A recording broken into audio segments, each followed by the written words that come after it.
संपूर्ण जगत में हर एक सभ्यता में अलग अलग कैलेंडर है, लेकिन विश्व स्तर पे केवल ग्रेगोरियन कैलेंडर को ही माना जाता है। और ये कैलेंडर साबित करता है कि यीशु मसीह जिंदा परमेश्वर है और इस संसार में वास्तविक रूप से जन्म लिया था। 1 जनवरी 1818 को भीमा कोरेगांव महाराष्ट्र में 500 महाजाति के लोगों ने 28,000 पेशवा शासकों को और उसके सेना को धूल चटा दिया था।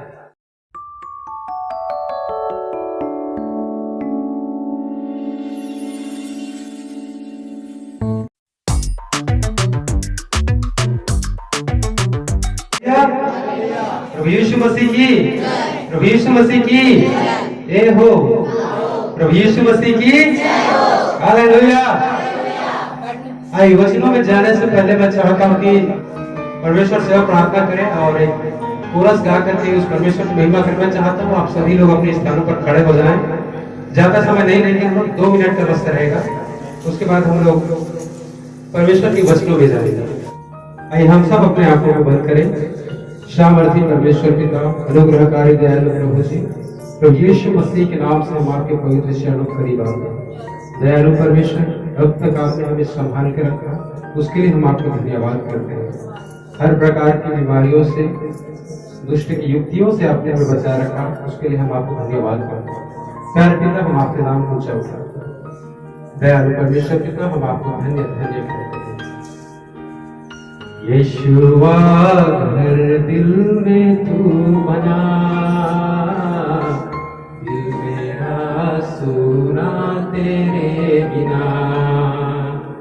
यीशुआ घर दिल में तू बना, दिल मेरा सुना तेरे बिना। दुनिया में सच्ची खुशी नहीं, मुश्किल में है सबकी जिंदगी।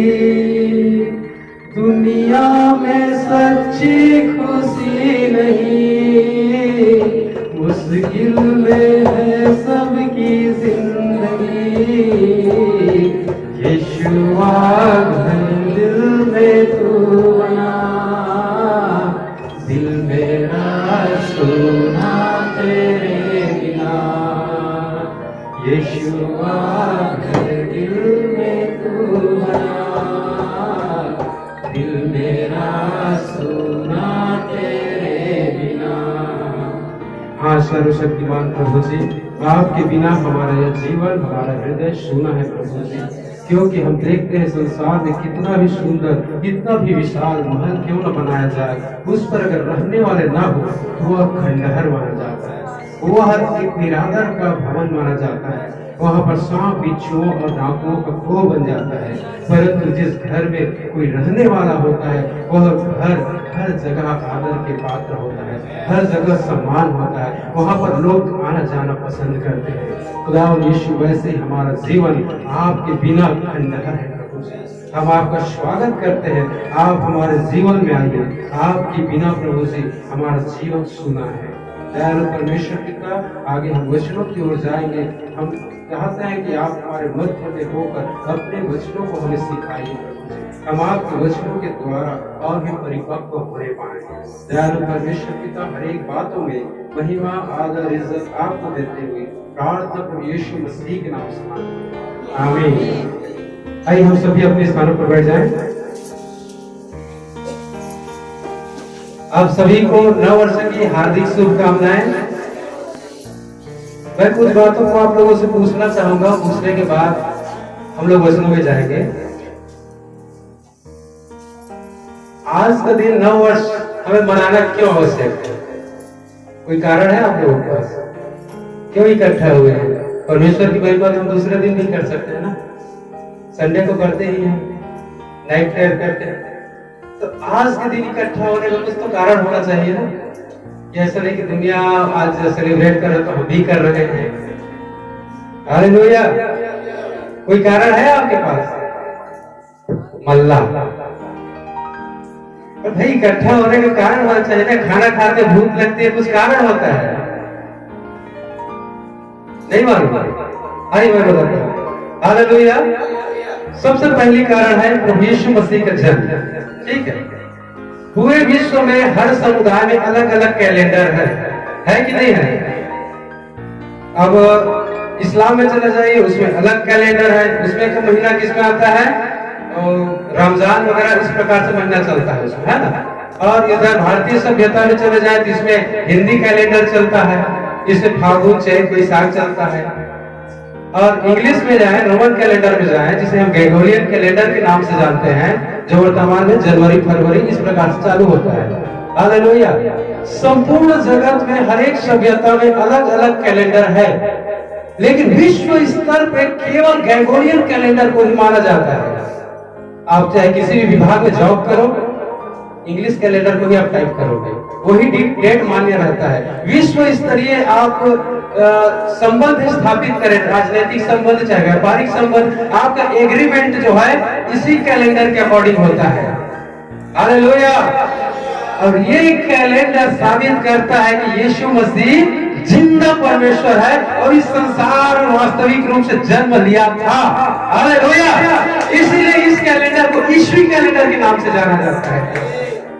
आप देखे होंगे ईस्वी लिखा रहता है, और ईसा मसीह के जन्म के पहले को ईसा पूर्व के नाम से जाना जाता है।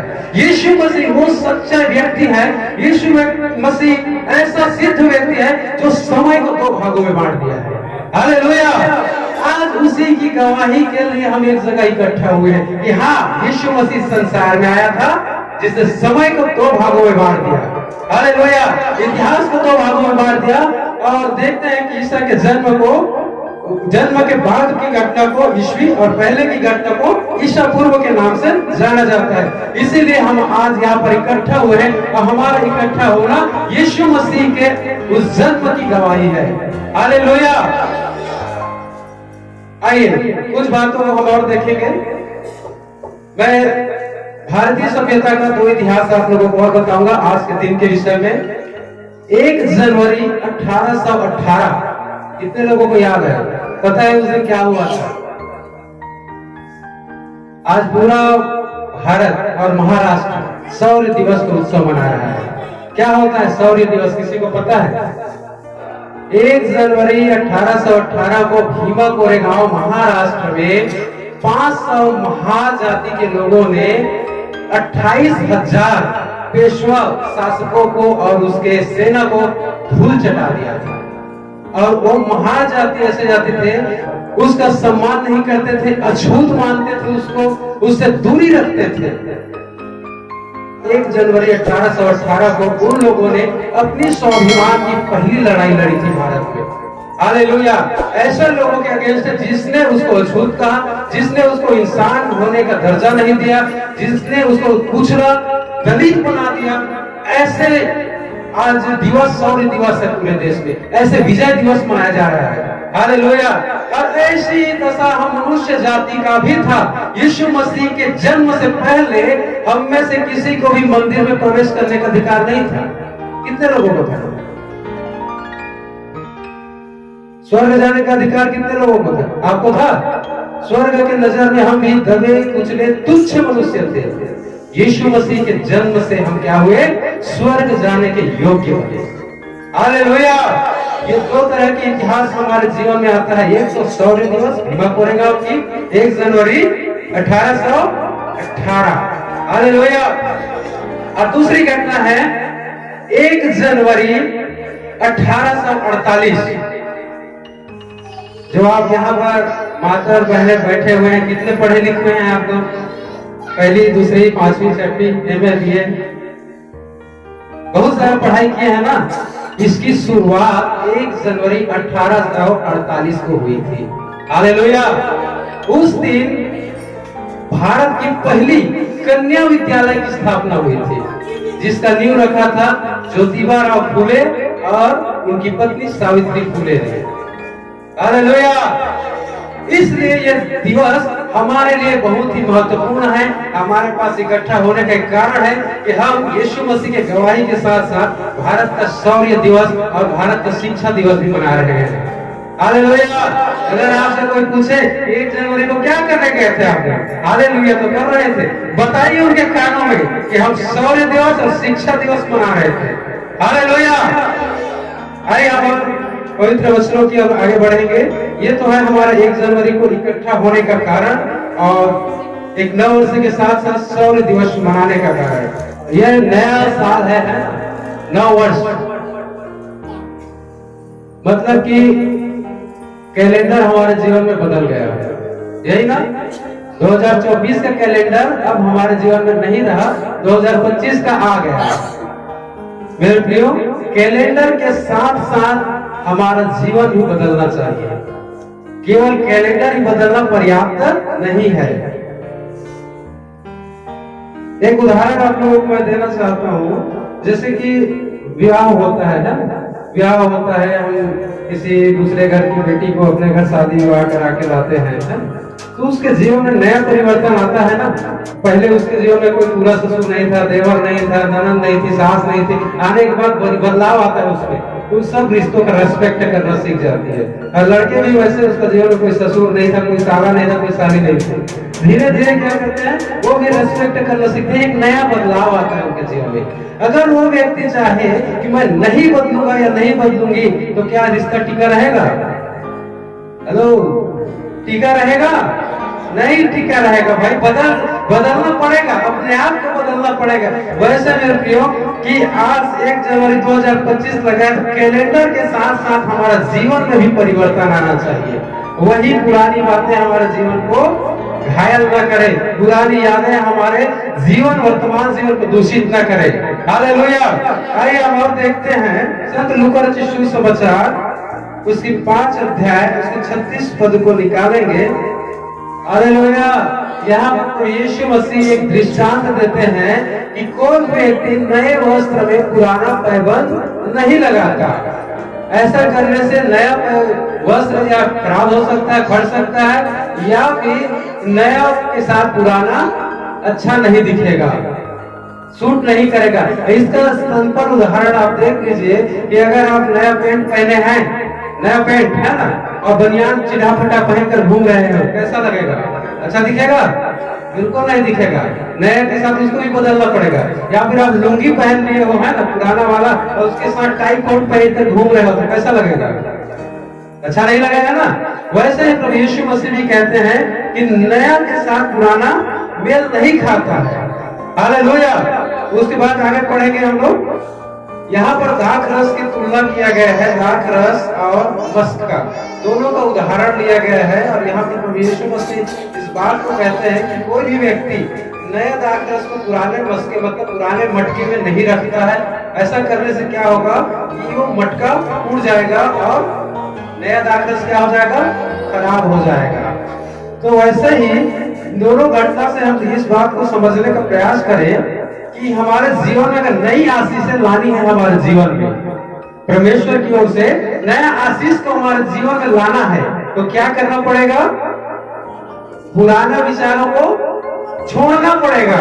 अगर आप सोच के देखिए, आप पुराने विचारधारा, जैसे कि पुरानी आदतें हैं आपकी, जैसे गुड़ाकू घिसने का है, अब गुड़ाकू घिस रहे हैं, अब परमेश्वर से प्रार्थना करेंगे, तो क्या लगता है आपको प्रार्थना स्वीकार की जाएगी? या नशा के आदि हो चुके हैं, मारपीट कर रहे, झगड़ा लड़ाई कर रहे हैं, चोरी डकैती में लगे हुए हैं, तो क्या परमेश्वर आपकी प्रार्थनाओं को ग्रहण करेगा? नहीं करेगा। इसीलिए नयापन होने की आवश्यकता है, बदलाव होने की आवश्यकता है। तो आज हम नए वर्ष के उत्सव में शामिल हुए हैं, तो हम भी अपने आप को जांचें कि कहीं वो पुरानी बातें तो नहीं है जो हमें मसीह में बढ़ने से रोक रहा है। तो आज उस सबको छोड़ देना है। हालेलुया। अगर नहीं छोड़ेंगे तो हमारा अभिषेक जो परमेश्वर की ओर से आने वाला है, उसको हम प्राप्त नहीं करेंगे। प्राप्त कर पाएंगे क्या? नया वरदान जो हमारे जीवन में आने वाला है, वो हमारा बुराई रोक के रखेगा। अभी मत आ, अभी ये मेरे साथ में। तो हमें बदलने की आवश्यकता है, अपने आप को बदलने की आवश्यकता है। और लिखा है 38 वचन में, परंतु नया दाख रस नई मस्कों में भरना चाहिए। हालेलुया। प्रभु चाहता है कि दाख रस के विषय में कहते हैं कि जो दाख रस, नया दाख रस है, उसको नए मटके में रखना है। परमेश्वर जब दाख रस की इतनी चिंता करता है तो हमारी कितनी चिंता करता होगा। हालेलुया। जो हम प्रभु यीशु मसीह के सुसमाचार आने से पहले थे, दबे कुचले थे पापों में, बुराई में, असभ्यता में, वो वही चीज अगर वर्तमान में लेकर चले और हम प्रभु यीशु मसीह के साथ बढ़ने का प्रयास करें तो क्या वो हमें बढ़ने देगा? वो खींच लेगा अपने पास, है ना। और अगर कोई शराब पीते हैं तो बुरा मत मानिए, है ना। अगर पीने की आती है पियो, आपको कोई दिक्कत नहीं है, लेकिन आप यीशु मसीह से आशीष पाएंगे चाहेंगे तो मुझे लगता है कि संभव नहीं है। हालेलुया। क्योंकि परमेश्वर के वचनों में कई जगह लिखा है कि दाख रस से दूरी बना करके। लमुएल राजा को भी कहा था कि दाख रस से दूर रह। एक नबी के विषय में जब गर्भ में थी उसके बाद उसको भी कहा गया था शिमशोन कि तुम दाख रस न पीना। हालेलुया। दाख रस एक मदिरा है, शराब है, मादक वस्तु है जो विचारों को दूषित कर देता है। विचार बदल जाते हैं, मनुष्य अपने आप को खो देता है। इसीलिए परमेश्वर चाहता है कि हम पुरानी बातों को भूल जाए। जिस प्रकार से दाख रस के विषय में बताता है वैसे ही हमारे जीवन के बारे में बताता है कि जो दाख रस को स्वर्गीय अभिषेक को यहाँ पर बता रहा है कि दाख रस मतलब परमेश्वर का सामर्थ हमारे जीवन में आना चाहता है, लेकिन हमारा जीवन वो पुराने मटके के समान है जो सफाई नहीं किया गया, पड़ा है, खराब है, तो क्या होगा? हमारा खुद का नुकसान होगा, हम पर ताड़नाएं आ जाएंगी, आशीष आने के बदले क्या हो जाएगा? खराब हो जाएगा। वो कहावत सुना ना, तीरथ चले दो जना चित चंचल मन चोर, एक पाप न उतारिया 10 मन ला दे, और वही वाला कहानी हो जाएगा। अगर चंचल मन के साथ तीर्थ यात्रा पर गए हैं तो एक भी पाप उतारने के बजाय 10 मन ला दे आओ। 1 मन मतलब 40 किलो, तो 10 मन मतलब 4 कुंटल पाप और लेकर आ जाएंगे। हालेलुया। और बहुत सी जगह पर ऐसा होता भी है। लोग क्या करते हैं कि हम इतने साल प्रभु में गए, इतने साल माने, कुछ नहीं हुआ, फिर हम लोग वापिस आ गए। अच्छा किए, उसे प्रभु का क्या कसूर? आपको उसको बदलना नहीं चाहिए, प्रभु क्या करेगा? प्रभु को डंडा थोड़ी चलाता है, तो प्यारे प्रेम करने वाला परमेश्वर है ना। वो आपके हर गुनाहों को, हर पापों को माफ करने के लिए सामर्थ्य है। वो खुद कहता है कि तुम्हारे साथ है कितना भी गहरा क्यों न हो, मैं उसे हिम के समान श्वेत कर देने में सामर्थ्य हूँ। अब आप पाप को उसके सामने स्वीकार नहीं करोगे, पाप को परमेश्वर से क्षमा नहीं मांगोगे, तो उसका क्या गरज पड़ा है? अब बाइबल का रोज ढूंढते रहो, कोई फायदा नहीं है।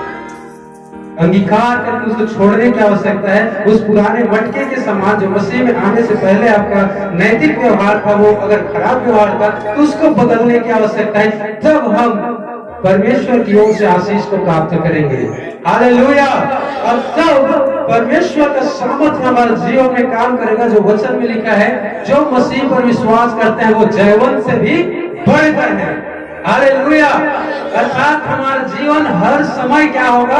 जयवंत से भी बढ़कर। हमारे रोज शौर्य दिवस रहेगा, रोज अंधकार की शक्तियों को हराएंगे, रोज अशिक्षा को हराएंगे, रोज गरीबी को हराएंगे, रोज बीमारियों को हराएंगे, यहाँ तक कि हम अंधकार की शक्ति, दुष्ट की युक्तियों को भी कैंसिल कर देने का सामर्थ्य रखेंगे। ये तभी संभव होगा जब यीशु के अनुसार हम अपने आप को बदले।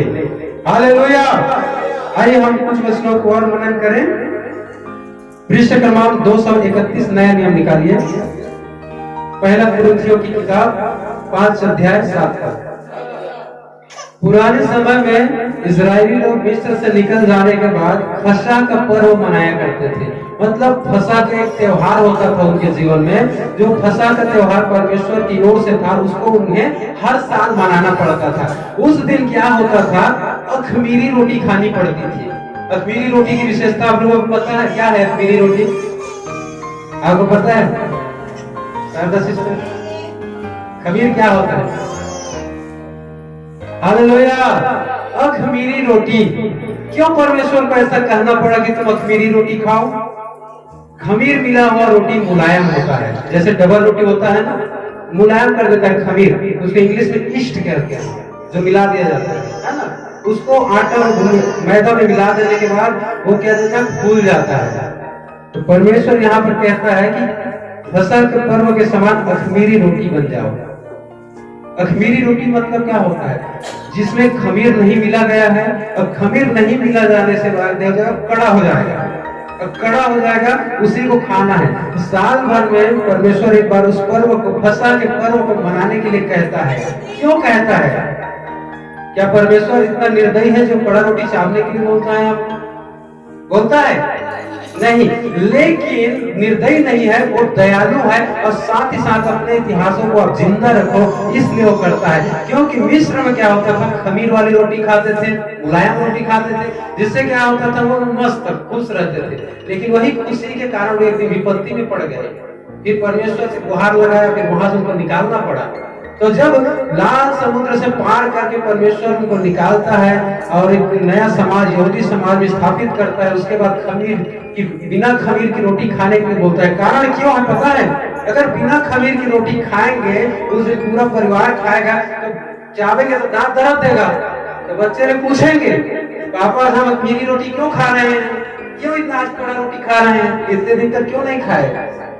तब उनको बताएगा, परमेश्वर ने कहा कि हम लोग 400 साल की गुलामी में थे, 400 साल तक हमारे साथ अत्याचार हुआ, उस अत्याचार को हम याद करें।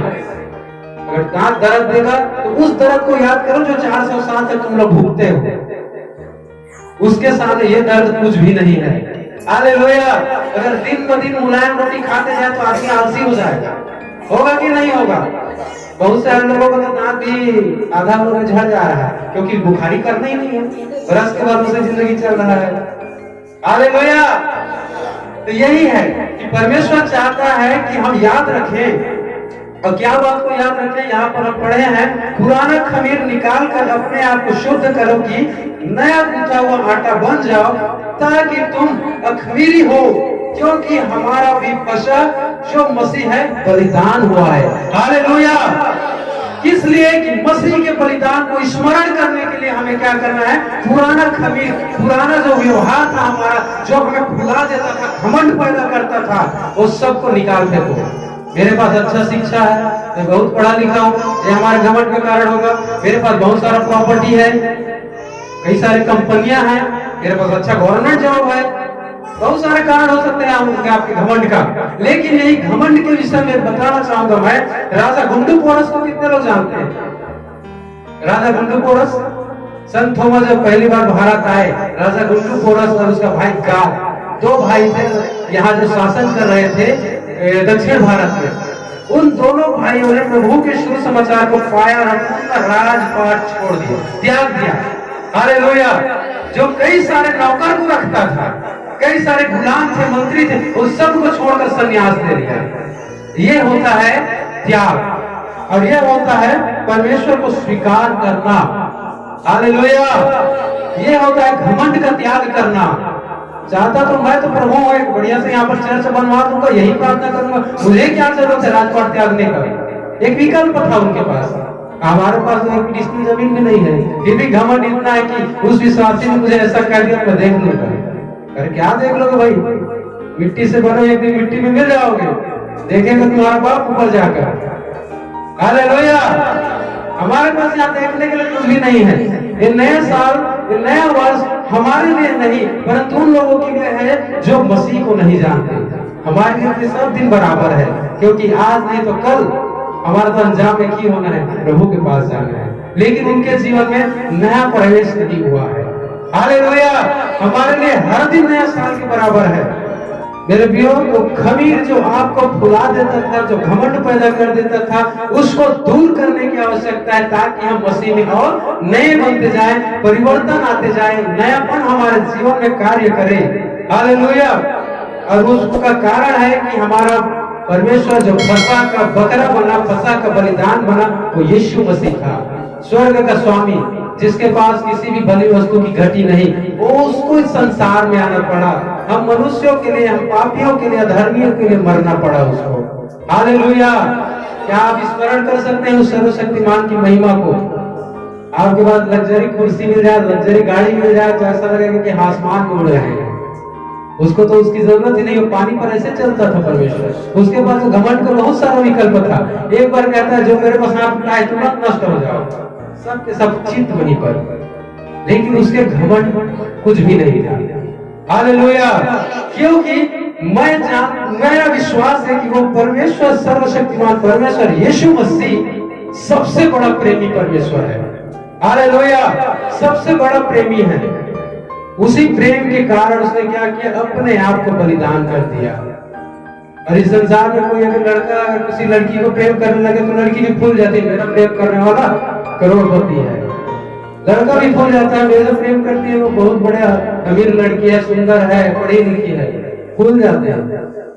लेकिन हमें तो और ज्यादा खुश होना चाहिए, जो हमको प्रेम करता है वो स्वर्ग का स्वामी है, वो स्वर्ग को बनाने वाला है, संपूर्ण जगत को बोल बोल कर बनाया। उसकी आवाज में इतनी ताकत है जो हमसे प्रेम करता है। हमारे पास उसके प्रेम के लिए जगह नहीं है जो पकड़ सके, इतना प्रेम है उसके पास। अगर यीशु मसीह कह दे मैं तुमसे जितना प्रेम किया तुम भी मुझसे करो, पॉसिबल है?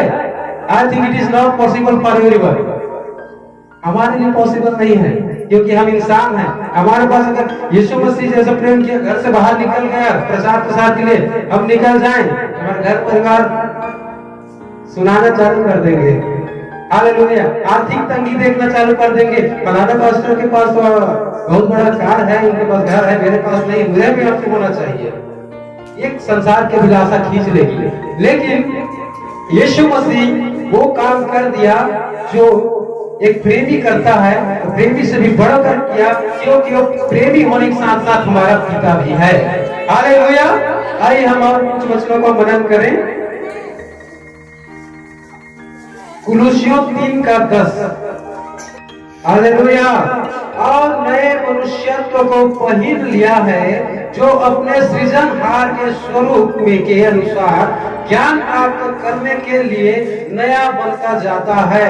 यहाँ पर संत पौलुस ने कुलुसियों नाम की एक कलीसिया थी, उसको पत्री लिखा और उस पत्री में नया जीवन और पुराने जीवन के विषय में बतलाता है। तो पुराने जीवन में क्या क्या थी उसको भी हम लोग मनन करेंगे और उनको छोड़कर नया कैसे बनना है उस पर भी हम मनन करेंगे। मैं चाहता हूं कि हम इसको 5 पद से पढ़ें। इसलिए अपने उन अंगों को मार डालो जो पृथ्वी पर है, अर्थात व्यभिचार, अशुद्धता, दुष्कामना, बुरी लालसा और लोभ जो मूर्ति पूजा के बराबर है। इन्हीं के कारण परमेश्वर का प्रकोप आज्ञा न मानने वालों पर पड़ता है। और तुम भी जब इन बुराइयों में जीवन बिताते थे तो इन्हीं के अनुसार चलते थे, पर अब तुम भी इन सब को अर्थात क्रोध, रोष, वैरभाव, निंदा और मुंह से गालियां बकना ये सब छोड़ दो।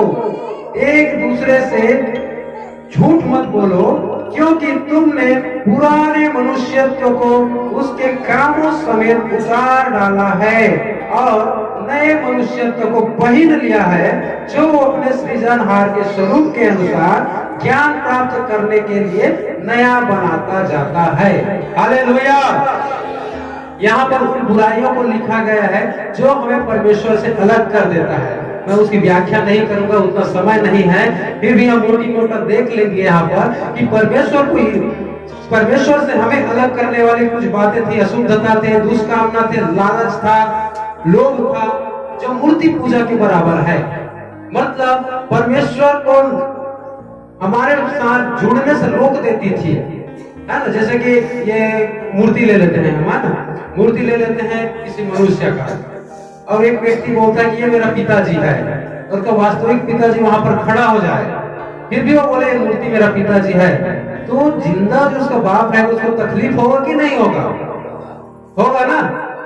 वो मूर्ति अपने बाप से जुड़ने के लिए रोक रहा है। इसीलिए इन सब की तुलना मूर्ति पूजा से किया गया है, क्योंकि इन सब कामों को हम अगर करते रहे तो परमेश्वर से मेल मिलाप नहीं कर पाएंगे। हालेलुया। तो क्या हो जाता है कि इन सबों को तुमने छोड़ दिया। कब छोड़ा आपने? कब छोड़ा? हालेलुया, कब छोड़ा? जब यीशु मसीह को आपने ग्रहण किया तब आपने उनको त्याग दिया। हालेलुया। क्यों त्यागा? ताकि हमारा सृजनहार जिसने हमारी रचना किया है उसके अनुसार जैसा उसका चरित्र है उसी के समान हम भी नए बदलते जाएं। अगर आज भी वही व्यवहार रहा तो हेलो, इधर ध्यान दीजिएगा, आज भी अगर वही व्यवहार रहा तो नया सृजनहार के समान हम लोग परिवर्तन हो सकते हैं, संभव है। हालेलुया। और आज के दिन का एक और इतिहास आप लोगों को बता दूं, 1 जनवरी 2014 को मेरा बपतिस्मा हुआ था, मेरा आत्मिक बर्थडे है आज। हालेलुया। हाँ, तो हम देख रहे हैं कि नया सृजनहार के समय मेरे प्रियो, अगर हम किसी घर में जन्म लिए तो उस घर के नियमों को मानना पड़ता है। अगर हम भारत देश में जन्म लिए हैं तो भारतीय संविधान को मानना पड़ेगा। अगर नहीं मानेंगे तो आएगा पुलिस पकड़ के ले जाएगा। भारत देश में रहते हो, मानते नहीं, जाओ। अगर हमें दूसरा देश जाना है तो वहां का वीजा पासपोर्ट चाहिए कि नहीं चाहिए? उसके बिना हम वहां पर नहीं रह सकते, नक्सलाइट घोषित हो जाएंगे, आतंकवादी घोषित हो जाएंगे, ऐसा होगा ना। तो वैसे ही हम जब परमेश्वर के परिवार में नया जन्म ले लिए तो हमें इस परिवार के नियमों को तो मानना पड़ेगा ना। हम आत्मिक देश अर्थात यीशु मसीह के देश में जन्म ले लिए तो उस स्वर्गीय राज्य के नियमों को तो मानना पड़ेगा। अगर नहीं मानेंगे तो परमेश्वर ही बोलेगा तुम नियम को नहीं मानते, जाओ नरक में पड़े रहो, मुझे क्या करना है। हालेलुया। तो नए साल के साथ साथ कैलेंडर ही नहीं परंतु ये बदलाव हमारे जीवन में आने चाहिए, तब हम उस सर्वशक्तिमान सृजनहार परमात्मा के स्वरूप में बदल जाएंगे। क्योंकि परमेश्वर को, आदम को परमेश्वर ने अपने स्वरूप और समानता में बनाया था। जैसा परमेश्वर है वैसी ही क्या था, आदम था। हालेलुया। इससे आप लोग ठोस सबूत देता हूं मैं कि परमेश्वर के रचना मनुष्य किस प्रकार से है, किस प्रकार से आदम अर्थात मनुष्य जाति परमेश्वर के समान बना हुआ है। हमारा साइंस क्या कहता है पता है? विज्ञान, जीव विज्ञान, डार्विनेशन थ्योरी, ये कहता है मनुष्य की उत्पत्ति बंदर से हुआ है। कितने लोगों को विश्वास है हमारी पैदाइशी बंदर है? नहीं है। मतलब विज्ञान को आप लोग नहीं मानते हैं। दर्द होता है पैरासीटामोल नहीं खाते, बुखार होता नहीं खाते, मानते हैं? इस बात को क्यों नहीं मानते? क्योंकि हम सर्वशक्तिमान को जान गए हैं, जिसने बनाया उसको हम जान गए हैं। हालेलुया। हमारा पूर्वज जो है, हमारा पुराना पूर्वज बंदर नहीं था। इस बात को मैं डिक्लेयर कर चुका हूं एकदम वैज्ञानिक कारणों के साथ में। हालेलुया। देखते हैं कि हम परमेश्वर को देखते हैं कि उसने बोला और सृष्टि बनी, बनी कि नहीं बनी? उसने कहा ज्योति हो, प्रकाश हो, हुआ। परमेश्वर के अंदर सृजन करने की शक्ति है, निर्माण करने की शक्ति है, बुद्धि है उसको मैनेजमेंट करने का। वही कार्य परमेश्वर, वही स्वभाव हमारे जीवन में दिया। तो आज हम भी क्या करते हैं? सृजन करते हैं। माइक क्या है? मनुष्य की सृष्टि है। ये सिस्टम क्या है? मनुष्य की सृष्टि है। जेसीबी, ट्रक किसकी सृष्टि है? मनुष्य की सृष्टि है। क्योंकि परमेश्वर जैसा था वैसा मनुष्य को बनाया था।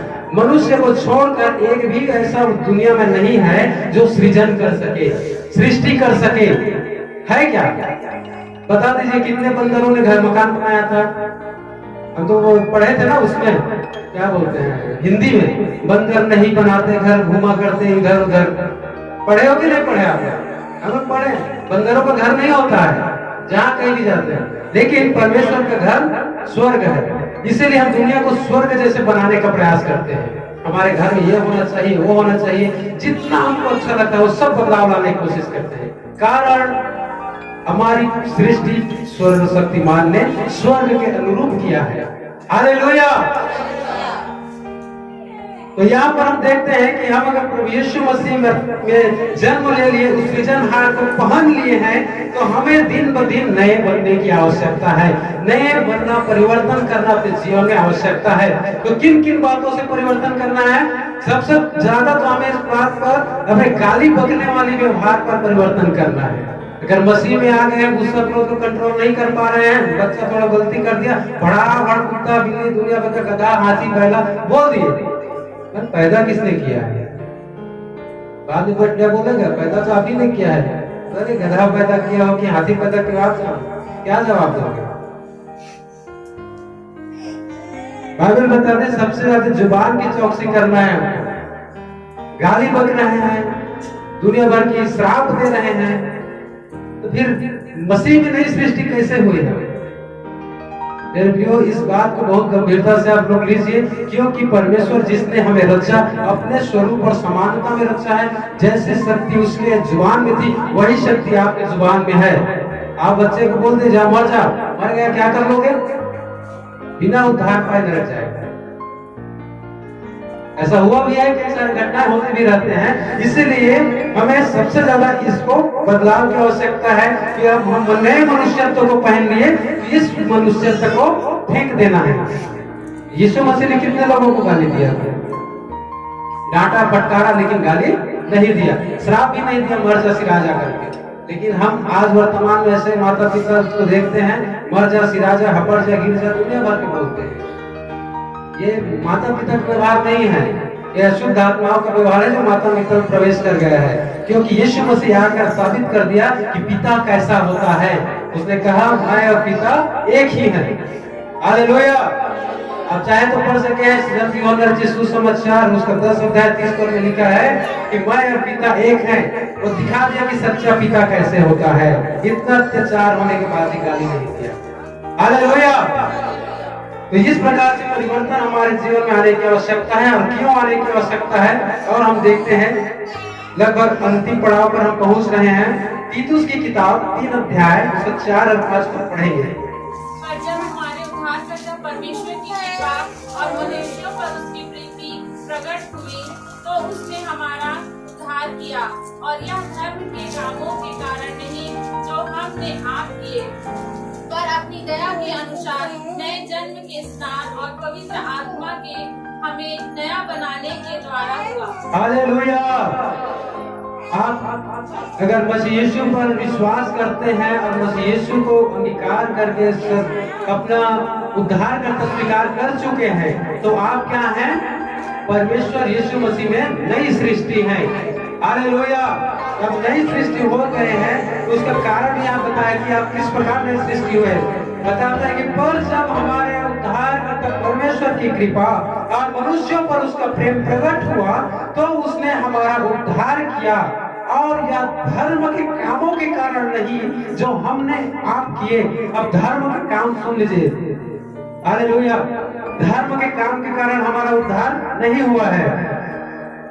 धर्म के काम के कारण कई लोग बोलते हैं कि मेरा उद्धार मैं 4 बजे उठ कर प्रार्थना करता हूँ, इसके कारण मेरा उद्धार हो रहा है। इम्पॉसिबल। अगर आप बोलते हैं कि मैं बहुत से लोगों को अपना प्रॉपर्टी बेच करके दान कर दिया उद्धार पाने के लिए, या 200 किलोमीटर 400 किलोमीटर पैदल यात्रा किया, इम्पॉसिबल, नहीं हो सकता। एक सिंपल सा उदाहरण है, मेरा घर है, ठीक है? अगर आप कोई भी रहो, चाहे कितनी भी दूरी तय करके आए रहो, कितना भी पैसा खर्चा करके आए रहो, मैं एंट्री नहीं दूंगा तो आप प्रवेश कर सकते हो? नहीं कर सकते। मेरी मर्जी है ना। मेरे घर में आपको आने दो ना आने दो, मेरी मर्जी है। वैसे ही सर्वशक्तिमान परमेश्वर की मर्जी है। आपके धर्म काम के अनुसार आपको जाने दे या ना दे, उसकी मर्जी है। हालेलुया। इसीलिए कहते हैं कि धर्म के कामों के कारण तुम्हारा उद्धार नहीं हो सकता, क्योंकि धर्म के काम मैले चिथड़े कपड़ों के समान है, और उस कपड़े को पहनकर हम स्वर्ग नहीं प्रवेश कर सकते। हाँ, लेकिन मसीह में होकर नए आत्माओं को जीतने के लिए हम धर्म का काम करें, ये हमारे लिए अच्छा है। लेकिन इस कामों के द्वारा हम स्वर्ग जाएंगे, कहना मूर्खता है। हालेलुया। यहाँ पर कहता है कि कृपा, परमेश्वर की कृपा और मनुष्य पर उसका प्रेम प्रकट हुआ, तो उसने हमारा उद्धार किया। एक प्रेम के कारण उसने हमारा उद्धार किया। हालेलुया। यीशु मसीह बनकर अपना प्रेम को प्रकट किया कि हाँ, परमेश्वर कितना प्रेमी है, कैसा प्रेमी है वो, तब जाके हमारा उद्धार हुआ। हालेलुया। ए हो यीशु मसीह की, ए हो यीशु मसीह की। हालेलुया। तो हमारा उद्धार हमारे कर्मों के कारण नहीं हुआ है, ताकि हम घमंड करने लग जाएं कि हाँ, मैं पैसा दान किया हूं इतना, इसीलिए मेरा उद्धार हुआ है। उद्धार पैसा से अगर खरीदा जाता तो सर्वशक्तिमान को बलिदान होने की आवश्यकता नहीं थी। हालेलुया। अगर हम जियोग्राफी में जाएं, भूगोल शास्त्र में जाएं, पूरा ब्रह्मांड को अगर देखते हैं तो हमारी पृथ्वी एक धूल के बराबर भी नहीं है। पूरा पृथ्वी भी हम परमेश्वर को दे देंगे तो उद्धार नहीं होगा। हालेलुया। जबकि हमारे इस पृथ्वी पे अधिकार कितना रहता है? 5 एकड़ 10 एकड़, इससे भी ज्यादा नहीं। सबको देने के बाद भी परमेश्वर के पास बहुत सारा इतना बड़ा बहुत सारे गोले हैं उसके पास, ग्रह नक्षत्र है, उसको जरूरत नहीं है पृथ्वी की। हालेलुया। इसीलिए हमारा समर्पण ही हमारा उद्धार कर सकता है, परमेश्वर का प्रेम हमारा उद्धार कर सकता है। हालेलुया। और यह धर्म के कामों के कारण नहीं जो हमने आप किए, पर अपनी दया के अनुसार नए जन्म के स्नान और पवित्र आत्मा के हमें नया बनाने के द्वारा हुआ। नए जन्म के स्नान मतलब बपतिस्मा के द्वारा, और पवित्र आत्मा ने हमारा मार्गदर्शन किया कि किस प्रकार प्रार्थना करें, कैसे काम को करें तो कि परमेश्वर खुश हो। इसके द्वारा हमारा उद्धार होता है। हालेलुया। अब जन्म जब हमारा प्रभु यीशु मसीह में हो गया है, प्रभु यीशु मसीह के परिवार में हो गया है, तो हमें यीशु मसीह के जैसा व्यवहार करने की आवश्यकता है। हालेलुया। जैसे मैं पहले शादी का उदाहरण दिया ना, अगर मायके से शादी होकर ससुराल आ जाती है कोई लड़की और बोले कि नहीं मैं मायके के हिसाब से उठूंगी, मायके के हिसाब से खाना बनाऊंगी, चलेगा रिश्ता? नहीं चलेगा। अगर मसीह में आने के बाद भी आप बोलोगे कि नहीं हम पुराने समय में थे, जैसे शराब पीते थे वैसे पिएंगे और प्रार्थना में भी बैठेंगे, झगड़ा भी करेंगे, और पास्टर भाई में क्या बोलेंगे?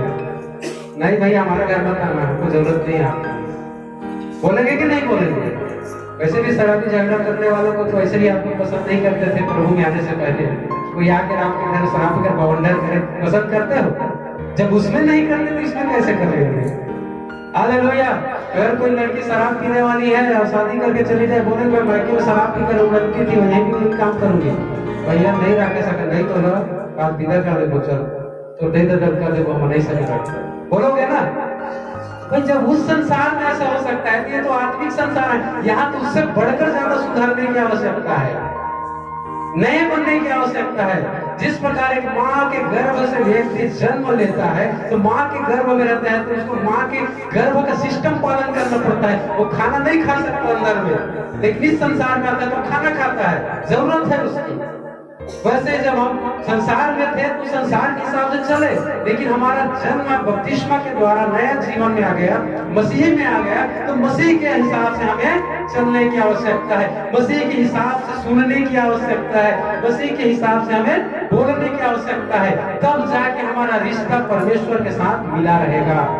नहीं तो परमेश्वर के साथ हमारा रिश्ता टूट जाएगा। हो सकता है महेंद्र मास्टर जी आप अवंडर करो, फिर भी यहाँ बैठने के लिए दे दे, मैं भी दे दूं, लेकिन परमेश्वर कदापि नहीं देगा। उसके लिए आपको समर्पण करना पड़ेगा, चाहे कितना भी शराब पी रहा हो, माफी मांगना पड़ेगा, उसके बाद हो जाएगा। हाँ, एक बात को ध्यान रखिए, अगर मसीह में आने से पहले और आने के बाद भी अगर इस प्रकार के व्यवहार में है कि झगड़ा लड़ाई, शराब पीना, झगड़ा, हत्या, व्यभिचार, तो आप ये न समझिए कि परमेश्वर मुझे क्या कर देगा, दोबारा माफ नहीं करेगा करके वचन को सुन करके सुसाइड करने की कोशिश मत करना। हमारा परमेश्वर प्रेमी परमेश्वर है, आपके सारे पापों अधर्मों को क्षमा करने के लिए शक्तिशाली है। वो एक बार उसके सामने घुटने टेक कर कन्फेस कीजिए अपने पापों को, परमेश्वर माफ करने के लिए तैयार है। हालेलुया। जिस परमेश्वर ने कहा अपने चेलों को, जब पूछा गया कि अपने बैरी को कितना माफ करो, तो 70 गुना कहा। जब वो खुद कहता है तो करेगा क्यों नहीं? जब वो माफ करने के लिए हमें कह सकता है तो खुद नहीं करेगा। जब प्रेम करने के लिए हमें कहता है तो प्रेम किया, साबित भी किया। हालेलुया। इसीलिए अगर आपके जीवन में ऐसा व्यवहार हो, काम हो, तो आप कृपा करके आत्महत्या करने का कोशिश ना करें, परमेश्वर के पास में चुपचाप सरेंडर कर दो, जैसा राजा दाऊद ने किया था। परमेश्वर आपको ऊंचा उठाने के लिए सक्षम है। Hallelujah, hallelujah. आइए हम कुछ पदों को और पढ़ें। पहला पत्रस 1 अध्याय उसका 3 से 7 तक पढ़ेंगे। यीशु मसीह के परमेश्वर पिता का धन्यवाद हो, जिसने यीशु मसीह के मरे हुए से जीने के द्वारा अपनी बड़ी दया से हमें जीवित आशा के लिए नया जन्म दिया, अर्थात एक अविनाशी और निर्मल और अजर विरासत के लिए, जो तुम्हारे लिए स्वर्ग में रखी है, की रक्षा परमेश्वर की सामर्थ से विश्वास के द्वारा उस उद्धार के लिए जो आने वाले समय में प्रकट होने वाली है की जाती है। इस कारण तुम मगन होते हो, यद्यपि अवश्य है कि अब कुछ दिन तक नाना प्रकार की परीक्षाओं के कारण उदास हो, और यह इसलिए कि तुम्हारा परखा हुआ विश्वास जो आग से ताए हुए नाशवान सोने से भी कहीं अधिक बहुमूल्य है, यीशु मसीह के प्रकट होने पर प्रशंसा और महिमा और आदर का कारण है। हालेलुया। यहाँ पर जब हम नए जीवन में प्रवेश कर गए, नए परिवार में हमारा जन्म हो गया यीशु मसीह में, तो यहाँ पर कुछ तो मिलेगा ना हमको। जैसे एक लड़की विवाह करके आती है तो जो ससुराल में संपत्ति मिलता है, नाते रिश्ते नए मिलते हैं, तो जब हम भी यीशु मसीह में आ गए तो हमें कुछ तो मिलना चाहिए। तो यही आशा यहाँ पर दिया गया है। हमारे प्रभु यीशु मसीह के परमेश्वर और पिता का धन्यवाद हो, जिसने यीशु मसीह के मरे हुओं में से जी उठने के द्वारा अपनी बड़ी दया से हमें जीवित आशा के लिए नया जन्म दिया। हालेलुया। मसीह में हमारा जन्म लेना बेकार नहीं है, मसीह में हमारा जन्म लेना व्यर्थ नहीं है। यहाँ पर एक आशा है उस जन्म के साथ में, और कौन सी आशा है? अर्थात एक अविनाशी और निर्मल और अजर विरासत के लिए जो तुम्हारे लिए स्वर्ग में रखी है। हालेलुया। हम जन्म यहाँ तो ले रहे हैं, लेकिन वहाँ परिणाम है, वहाँ हमारे लिए विरासत अर्थात मुखौती संपत्ति है। हालेलुया। क्या क्या क्या है? अविनाशी, जो कभी मरेगा नहीं, निर्मल साफ सुथरा और अजर, जो बूढ़ा नहीं होगा। ऐसा विरासत अर्थात हमारी आत्मा को वहां पर मिलने वाली है। हालेलुया। जिनकी रक्षा परमेश्वर की सामर्थ्य से विश्वास के द्वारा उस उद्धार के लिए जो आने वाले समय में प्रकट होने वाली है की जाती है। हालेलुया। और उसकी रक्षा किसके द्वारा होती है? उस परमेश्वर के विश्वास, परमेश्वर के सामर्थ्य से होता है। इस कारण तुम मगन हो, यद्यपि अवश्य है कि अभी कुछ दिन के लिए नाना प्रकार की परीक्षाओं के कारण दुख में हो। अगर वर्तमान समय में आप दुख भोग रहे हैं, मसीह के कारण आप परेशान हो रहे हैं, सताए जा रहे हैं, निरादर हो रहा है, तो आप क्या करें? थोड़ा संतुष्ट कर लें, थोड़ा धैर्य रखिए, ताकि हम उस अनंत विरासत में आ जाएं।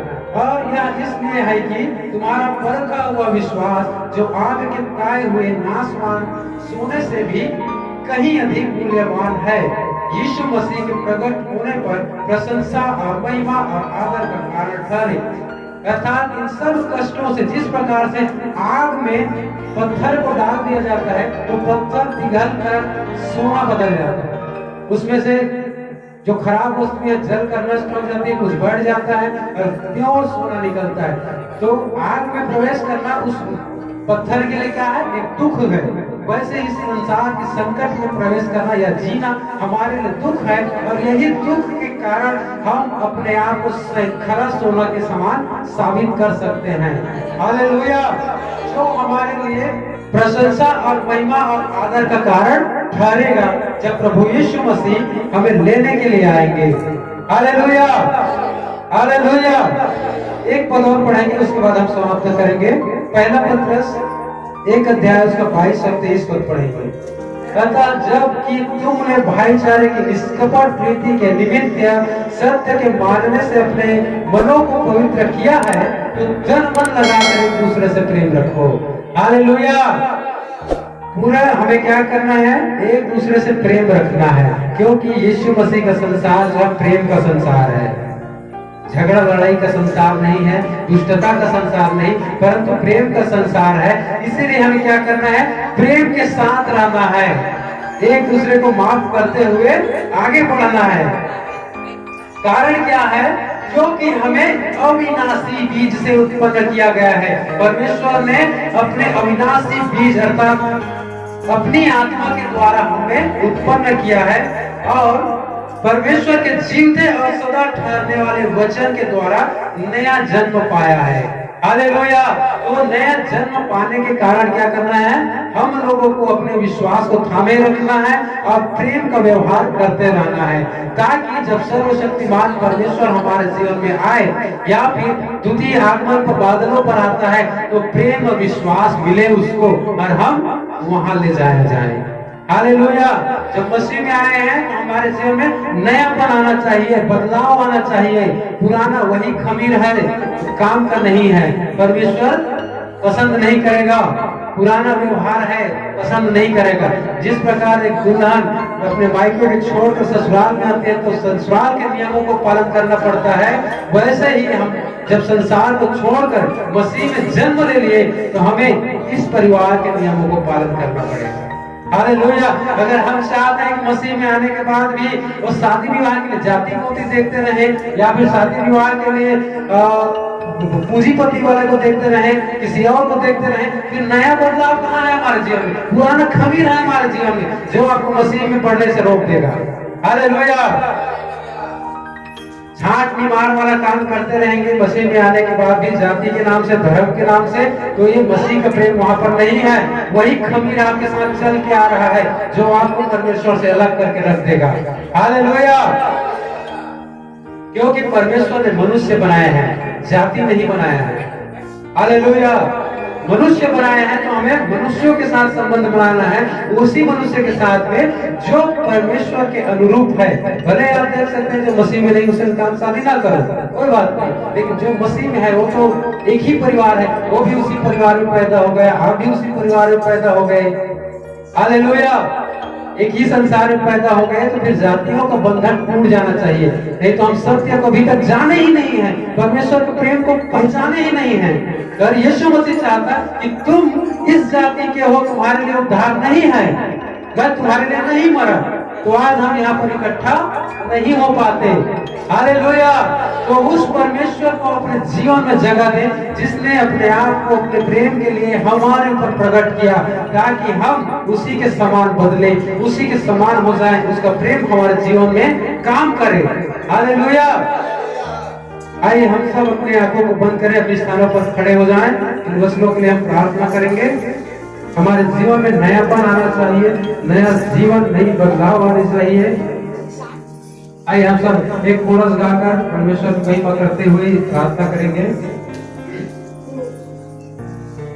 सर्वशक्तिमान प्यारे पिता, अनुग्रहकारी दयालु प्रभु जी, प्रभु यीशु मसीह के नाम से एक बार फिर से आपके पवित्र चरणों को करीब आते हैं। खुदावन यीशु, आपने अपने पवित्र वचनों के द्वारा इस नए दिन के, इस नए वर्ष के इतिहासों को बदलाने का प्रयास किया और हम सबों को समझाया प्रभु जी कि हम अगर नए परिवार में आते हैं तो हमें किस प्रकार से रहना है और क्यों रहना है, इस कारणों को आपको बताया प्रभु जी।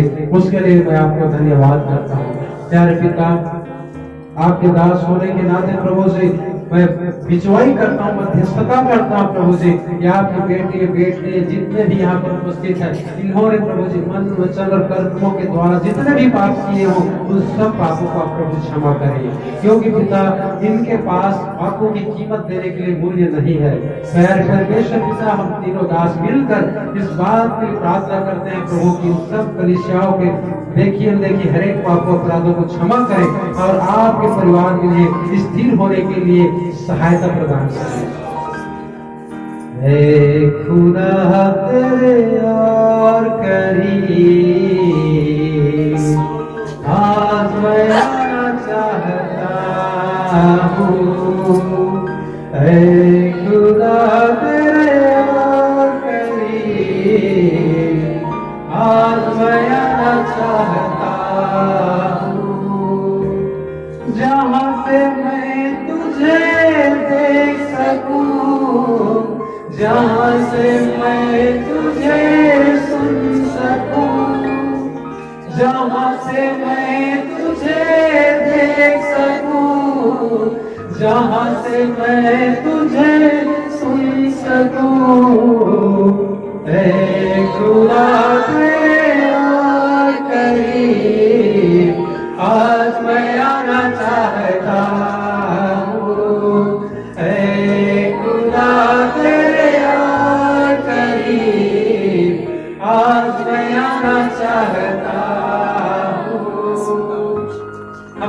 गला होठों को खोलकर उस सर्वशक्तिमान का धन्यवाद करें जो वक्त तक उसने हमें संभाल कर रखा, हमारे सारे पापों बुराइयों और धर्मों को माफ किया, उसने नया जीवन का उपहार हमें दिया, उसने संपूर्ण जगत का कीमती उपहार जो संपूर्ण बाइबल का सार है यीशु मसीह को हमारे लिए दे दिया ताकि वो हमारे लिए बलिदान हो और हम अनंत जीवन को प्राप्त करें। उसके लिए हम पिता आपका धन्यवाद करते हैं। खुदा यीशु, इस संसार के नाशवान रास्तों से आपने हमारे लिए रास्ता बना दिया कि अनंत विरासत में पहुंच सके, उसके लिए हम आपका धन्यवाद करते हैं प्रभु जी।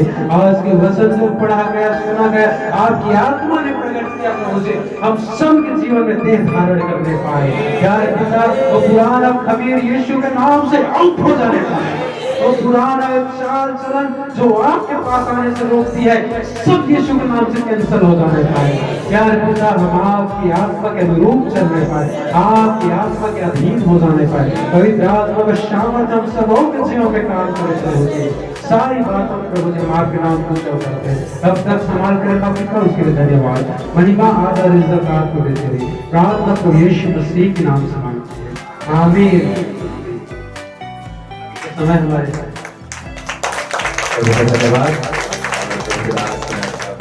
धन्यवाद जो परमेश्वर की कोई जोर से हमारे बीच में हुआ। हालेलुया। और हम विश्वास करते हैं कि हमने परमेश्वर के वचन को सुना है और हमें नया जीवन के विषय में हमने जाना है। हालेलुया। आइए हम थोड़ी देर प्रार्थना करेंगे। धन्यवाद प्रभु जी कि आपने हमें संभाला और प्रभु जी सुंदर आशीष को दिया है। रातों को पहर में पिता आपने बड़ी ब्लेसिंग को दिया। आज के इस दिन की चर्या में पिता आपने अद्भुत पिता परमेश्वर वचनों के द्वारा हमें तृप्त किया है प्रभु जी। एक समय एक पल पिता परमेश्वर हमारा 2025 पिता नया साल में पिता तेरी अगुवाई होने पाए, हमारे जीवन में पवित्र आत्मा तेरी अद्भुत कार्य होने पाए और यीशु आपकी इच्छा के अनुसार चलने पाए। लिखा है तेरे वचन में पिता यिफिसियों की पत्री में खुदा तेरे मुंह से कोई गलती बात ना निकले, वरन वही निकले जो दूसरों को उन्नति की कारण होगा। हाँ पिता, लिखा है तेरे वचन में पिता परमेश्वर, यदि कोई मनुष्य बोले तो ऐसा बोले मानो परमेश्वर का वचन। पिता हमें जब भी हम बातें करेंगे तो तेरे वचन से बात करने का, क्योंकि तेरे वचन जीवित है और वो प्रबल होता है और हड्डी गुदर गुदर मांस को छेदता है। आशा हम जब भी किसी से वार्तालाप करें खुदा, उसमें तेरी वचन का शब्द रहने पाया, ताकि पिता वचन का शब्द जब रहता है तो पिता परमेश्वर वचन खुदा निस्वासा गंदी बातों को दूर करता है। पिता उन वचनों के द्वारा हमें ब्लेस कर, हमारे जीवन को आपके हाथों में, पूरे विश्व को आपके हाथों में, जहाँ भी आज पिता परमेश्वर प्रार्थना सभा लगा गया तो भी आपके हाथों से पिता। बहुत से लोग पिता उपवास के साथ आज दिन में बैठे हैं, तेरे वचन को जीत कलाम को सुना है राजा, अभी तक आपने सहायता किया, आइए आप सहायता कीजिए प्रभु जी। जो भी भोजन बना उसमें बरकत दिया, जिन्होंने पिता परमेश्वर मेहनत किया उन्हें प्रतिफल मिलने पाया। प्यारे प्रभु धन्यवाद करते हैं, हम एक एक लोगों को आपके हाथों में सौंपते हैं पिता। धन्यवाद करते हैं, आपने लाया, धन्यवाद। जाने में भी हो रक्षा सब बातों महिमा आपको लेकर यीशु नासरी के नाम पे आमीन।